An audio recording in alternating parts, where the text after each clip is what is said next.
بسم اللہ الرحمن الرحیم۔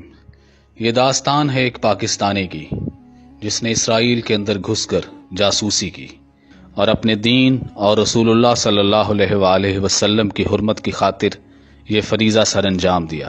یہ کسی ہالی ووڈ فلم کی کہانی نہیں ہے، نہ یہ کوئی افسانہ ہے، بلکہ یہ حقیقت پر مبنی داستان ہے۔ ہم آپ کو اس داستان میں بتائیں گے کہ کیسے اس پاکستانی نے جاسوسی کی اور کس مقصد کے لیے کی، اور اس کا نام کیا تھا۔ اس جاسوس کا نام تھا قدرت اللہ شہاب۔ قدرت اللہ شہاب سے بہت سے لوگ واقف ہیں اور نوجوان نسل میں سے اکثر ناواقف ہیں۔ قدرت اللہ شہاب پاکستان کی بیوروکریسی میں بڑے اعلیٰ عہدوں پر رہے ہیں۔ ہوا کچھ یوں تھا کہ فلسطین مہاجرین کے بچوں کے لیے یونیسکو نے اپنے خرچ پر یروشلم، دریائے اردن کے مغربی کنارے، ویسٹ بینک اور غزہ کی پٹی میں بہت سے سکول کھولے تھے۔ ان سکولوں میں تربیت یافتہ مسلمان استاذہ بھی یونیسکو کی منظوری سے تعینات ہوتے تھے، اور ان میں جو تدریسی اور درسی کتابیں پڑھائی جاتی تھیں وہ بھی یونیسکو کی جانب سے منظور شدہ سلیبس ہوتا تھا۔ جب یروشلم سمیت ان علاقوں پر اسرائیل نے قبضہ کر لیا تو رفتہ رفتہ یہ خبریں آنے لگیں کہ اسرائیلی حکومت نے ان سکولوں کا حلیہ ہی بگاڑ دیا ہے۔ یونیسکو کے متعین کردہ مسلمان استاذہ کو زبردستی گھر پر بٹھا دیا گیا ہے، اور ان کو تنخواہیں تو باقاعدہ ملتی ہیں۔ ان مسلمان استاذہ کی جگہ ہر مسلمان میں اب کٹر یہودی سٹاف فلسطینی بچوں کو پڑھانے پر مامور ہو گیا۔ اس کے علاوہ ہر سکول سے یونیسکو کی منظور شدہ کتابیں ہٹا دی گئیں اور اسرائیل نے اپنا سلیبس وہاں پڑھانا شروع کر دیا، جس میں اسلام، سیرت مبارکہ اور عرب تاریخ و ثقافت کے خلاف انتہائی گمراہ کن سلیبس موجود تھا۔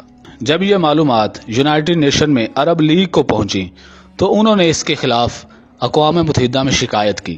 اقوام متحدہ نے اس کے خلاف دستاویزی ثبوت مانگ لیے، اور انہی ثبوتوں کو اکٹھا کرنے کے لیے پاکستانی جاسوس قدرت اللہ شہاب اسرائیل میں گئے، اور وہاں انہوں نے یہ فریضہ سر انجام دیا۔ اپنی کتاب شہاب نامہ میں وہ کیا لکھتے ہیں؟ کئی ہفتوں کی چھان بین اور بحث و مباحثے کے بعد انجام کار قرۂ فعال میرے نام نکلا۔ میں نے بھی اسے ایک چیلنج سمجھ کر قبول کر لیا۔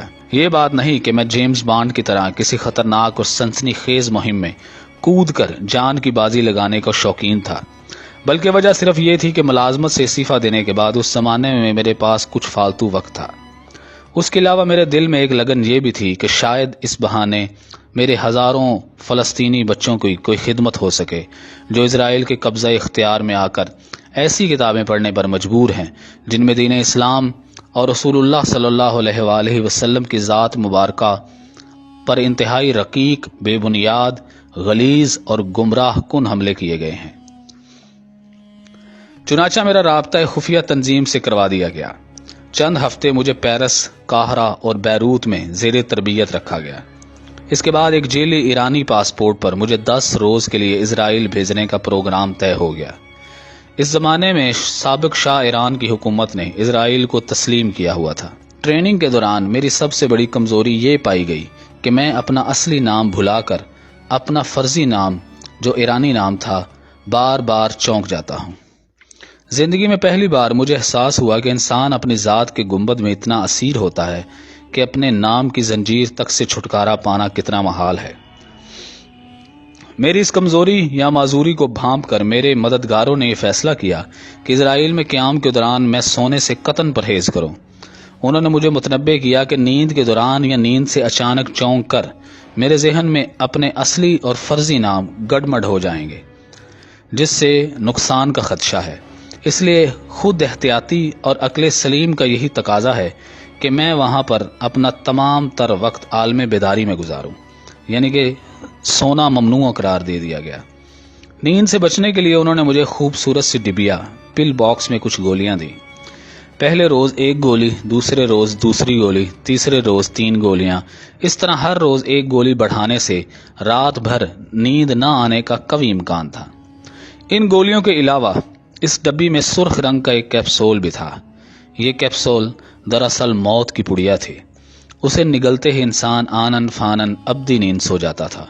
مجھے حکم تھا کہ اسرائیل میں اگر کسی وقت میرا راز فاش ہو یا فاش ہوتا محسوس ہو تو اس کیپسول کو فوراً کھا جاؤں اور جان آفرین کے سپرد کر دوں، کیونکہ اسرائیل کے ہاتھوں آ کر زندگی درگوگ ہونا انتہائی ذلت اور اذیت کی زندگی کو دعوت دینا تھا، اس لیے زندہ گرفتار ہونے سے شہادت ہی بہتر تھی۔